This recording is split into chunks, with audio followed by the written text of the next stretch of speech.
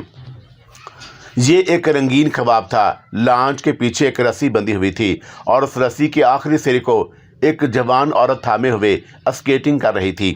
یہ کوئی نئی یا حیرت کی یا معیوب بات نہ تھی، لیکن سب سے زیادہ حیرت انگیز بات یہ تھی کہ عورت کے بدن پر لباس نام کی کوئی چیز نہیں تھی، ایک دھجی تک نہ تھی۔ وہ اس حالت میں اسکیٹنگ کرتی، اسکیٹنگ کے جوتے نما لمبے ٹخنوں پر کھڑی ہوئی پانی میں ادھر سے ادھر شارک مچھلی کی طرح تیرتی جا رہی تھی۔ ساحل کے قریب مڑتے وقت اس نے ایک بار ہماری طرف مڑ کر دیکھا۔ دوسرے لمحے میں نے اسے فوراً ہی پہچان لیا۔ میں اسے کیسے نہیں پہچانتا؟ میں تو اسے ہزاروں میں نہیں لاکھوں میں پہچانتا تھا۔ یہ روپا چندروتی تھی۔ وہ میرے لیے ایک عجیب و غریب عورت تھی۔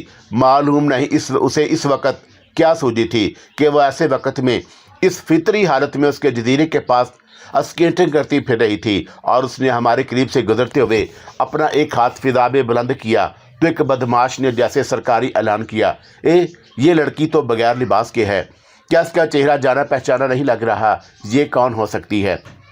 تمام بدماش روپا چندروتی کے بیل باز جسم کے نظارے سے محفوظ ہونے لگے، اور اس کا جسم خوبصورت اور کشش کے خزانوں سے بھرا ہوا تھا، اور وہ سب کے سب اس ہیجان خیز اور رنگین نظارے میں ایسے کھو گئے کہ انہیں دنیا مافیا کی جیسے کچھ خبر نہیں رہی۔ عورت سے حسین دلکش نظارہ دنیا میں کوئی ہے بھی نہیں، اور یہ لمحہ میرے لیے بہت اہم اور بے حد قیمتی بھی تھا۔ وہ خبیث ابھی تک مجھ پر جھکا ہوا تھا اور میرا گریبان پکڑے ہوئے تھا، اور اس وقت روپا چندروتی کو ندیدی نظروں سے گھورے جا رہا تھا۔ ایسے لگ رہا تھا جیسے اس نے اپنی زندگی میں آج تک کوئی عورت نہیں دیکھی، اور یہ نظارہ اس کے لیے نیا اور انوکھا ہے۔ میں نے اس لمحے سے فائدہ اٹھاتے ہوئے جو کچھ کیا شاید وہ 1 گھنٹے میں بھی نہیں ممکن نہیں تھا۔ میرے گھٹنے کی زوردار زبر ضرب نے اسے بے حال کر دیا، اور حلق سے دل کراش آواز نکالتے ہوئے پیچھے ہٹنے لگا، اور میں نے اپنی گرفت مضبوط کر لی، اور پھر میں برقِ صورت سے اٹھ کھڑا ہوا، اسے ڈھال بنا لیا، اور اب اس کا ریوالور میرے ہاتھ میں تھا۔ اس خبیث کا سر میرے شانے پر جھول رہا تھا، اور وہ میرے ضرب کی تاب نہ لا کر بے ہوش ہو گیا تھا۔ میری یہ حرکت نازیبا، نامناسب اور اوچھی قسم کی تھی۔ جنگ اور محبت میں ہر چیز جائز ہوتی ہے، اور پھر وہ شفاق ترین اور ایزا رسانی سے مجھے موت کے منہ میں دھکیلنے پر تلا ہوا تھا۔ میں ایک بدماش سے کیسے شرافت سے پیش آتا؟ وہ مجھے نہیں بخشتا، اور میں کیوں اور کس لیے رعایت کرتا؟ تم سب اپنے اپنے ہاتھ اوپر ٹھالو، میں گرجا، ورنہ تم سب کو ایک ایک کر کے بھون دوں گا، کھوپڑیوں میں سوراخ کر دوں گا۔ میں نے اپنا جملہ پورا کیا ہی تھا کہ ان میں سے ایک بدماش پر نگاہ پڑی، اور وہ مجھ پر فائر کرنے کے لیے پر تول رہا تھا۔ وہ پرلے درجے کا بے وقوف تھا، اور اس کی مت جیسے ماری گئی، کیونکہ اس حرکت سے صرف یہ خبیث ہی نشانہ بن سکتا تھا، اور جسے میں نے ڈھال بنا رکھا تھا۔ تاہم میں نے اسے موقع نہیں دیا اور اس پر فائر جھونک دیا۔ پھر وہ 3-4 قدم لڑکھڑاتا ہوا گیا، کٹے ہوئے درخت کی طرح نیچے گرا، اور پھر اس نے دم توڑ دیا۔ اس کی موت نے اس کے ساتھیوں کو خوفزدہ کر دیا، اور انہوں نے اپنے اپنے ریوالور پھینک کر ہاتھ اوپر اٹھا لیے۔ شاباش، تم لوگ واقعی بہت ہی سمجھدار ہو، اپنی جگہ سے ہلنا نہیں۔ اور میں نے انہیں وارننگ دی، ورنہ اڑا دوں گا۔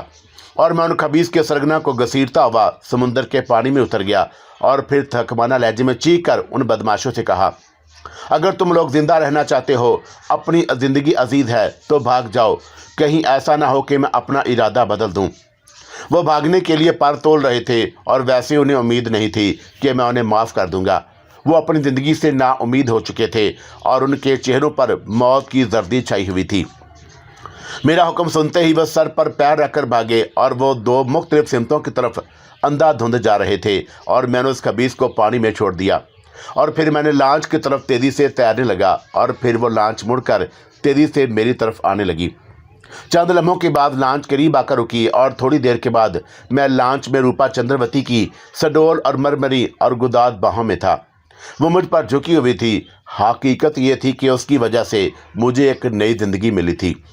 میں اس کا جتنا بھی شکریہ ادا کروں، جتنا بھی احسان مانوں، کم تھا۔ یہ عورت میرے لیے دیوی ثابت ہوئی۔ بڑی سندر اور انمول سی عورت تھی۔ لانچ 60 برس کا ایک صحت مند شخص چلا رہا تھا۔ وہ نیلی وردی میں ملبوس تھا۔ وہ ہم سے لا تعلق اور بے نیاز سا تھا۔ وہ کاکپٹ میں تھا اور اس نے اپنی ساری توجہ سمندر پر مرکوز رکھی۔ وہ نہ تو ہماری گفتگو سن سکتا تھا اور نہ ہماری حرکات و سکنات، کیوں کھڑکی اور جس میں صرف آئینہ لگا ہوا تھا بند تھی اور اس پر پردہ پڑا ہوا تھا۔ تنہائی تھی اور آزادی، بے فکری اور ہر طرح کا اطمینان و سکون تھا۔ تمہیں یہ نادر تدبیر کیسے سوجی؟ اور میں نے اس کے مخمور آنکھوں میں جھانکتے ہوئے پوچھا۔ مجھے اب تک چین نہیں آیا، ایسے لگ رہا ہے کہ جیسے کوئی سپنا دیکھ رہا ہوں۔ اس کے رسیلے بھرے بھرے سرخ اور گداز ہونٹوں پر ایک دل آویز تبسم رقصہ تھا، اور وہ رسیلی آواز میں بولی، جس وقت تم موٹر بوٹ پر روانہ ہوئے میں واپس نہیں گئی تھی، ڈاک پر کھڑی ہوئی تھی، اور تمہیں اس وقت تک دیکھتی رہی جب تک تم نظروں سے اوجھل نہیں ہو گئے۔ میں تمہاری سلامتی اور کامیابی کے لیے دل میں بھگوان سے پرارتھنا کرتی رہی۔ میں نے سوچا کہ واپس جا کر کیا کروں، کیوں نہ تمہارا انتظار کروں۔